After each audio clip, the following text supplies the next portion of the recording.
अनि यो चाहिँ विश्व शान्तिको लागि हो, सबैको लागि, सबै हामी जति पनि छौँ यो धरतीमा सबैको लागि हो। हेलो एभ्रिवान, नमस्कार। आज हामी पवित्र स्थल फातिमा दर्शन गर्न गइरहेको छौँ र यहाँ मागेको हरेक इच्छा चाहनाहरू चाहिँ पुरा हुने विश्वास छ।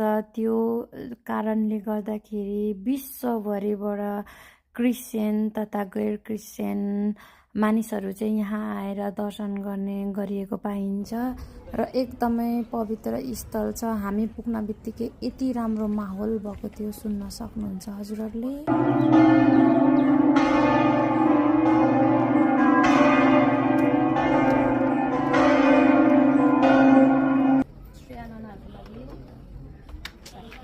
मनी नानाको लागि, घरको लागि,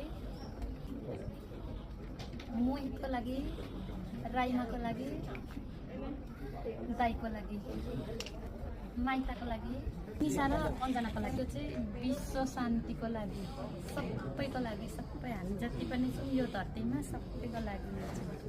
हजुरहरूको शरीरको अङ्गमा समस्या भए यहाँ चढाएर प्रार्थना गर्न सक्नुहुन्छ। अनि यो ठाउँ चाहिँ जिजसको आमाले दर्शन दिनुभएको ठाउँ भएर एकदमै पवित्र मानिन्छ। अनि छोटो भिडियोमा केही कुराहरू भन्न सकिएन, त्यसैले इच्छुक हुनुहुन्छ, केही कुराहरू सोध्ने जिज्ञासा हुनुहुन्छ भने चाहिँ मलाई सोध्नुहोला। म अर्को पार्ट लिएर हजुरहरूलाई बताउनेछु फातिमाको विशेषताबारे।